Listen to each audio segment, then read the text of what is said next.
Supreme court news पीठ ने अपने फैसले में स्पष्ट करते हुए कहा, यह अच्छी तरह से स्थापित है कि पुरुष और महिला पति पत्नी के रूप में लंबे समय तक एक साथ रहते हैं, तो इसे विवाह जैसा ही माना जाएगा।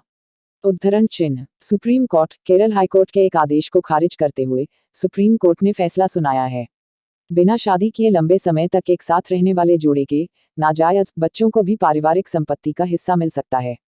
शीर्ष अदालत उच्च न्यायालय के उस आदेश के खिलाफ दायर एक याचिका पर विचार कर रही थी जिसमें वादी के माता पिता ने शादी में शामिल नहीं होने का हवाला देते हुए एक कथित नाजायज बच्चे के संपत्ति हिस्से के दावे को खारिज कर दिया था।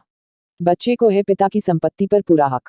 हालांकि यह देखते हुए कि युगल लंबे समय से एक साथ रह रहे थे, शीर्ष अदालत ने कहा कि उनका रिश्ता एक शादी के समान ही है। सुप्रीम कोर्ट ने कहा कि दोनों की शादी भले ही न हुई हो, लेकिन दोनों लंबे समय तक पति पत्नी की तरह ही साथ रहे हैं। ऐसे में अगर यह साबित हो जाता है कि बच्चा उन्हीं दोनों का ही है, तो बच्चे का पिता की संपत्ति पर पूरा हक है। पीठ ने अपने फैसले में स्पष्ट करते हुए कहा, यह अच्छी तरह से स्थापित है कि पुरुष और महिला पति पत्नी के रूप में लंबे समय तक एक साथ रहते हैं, तो इसे विवाह जैसा ही माना जाएगा। बेंच ने साफ किया कि इस तरह का अनुमान साक्ष्य अधिनियम की धारा 114 के तहत लगाया जा सकता है। किया धारा 114 का जिक्र। शीर्ष अदालत ने अपने आदेश में कहा, यह अच्छी तरह से तय है कि अगर एक पुरुष और एक महिला पति और पत्नी के रूप में लंबे समय तक एक साथ रहते हैं, तो विवाह के पक्ष में एक अनुमान होगा। साक्ष्य अधिनियम की धारा 114 के तहत ऐसा अनुमान लगाया जा सकता है।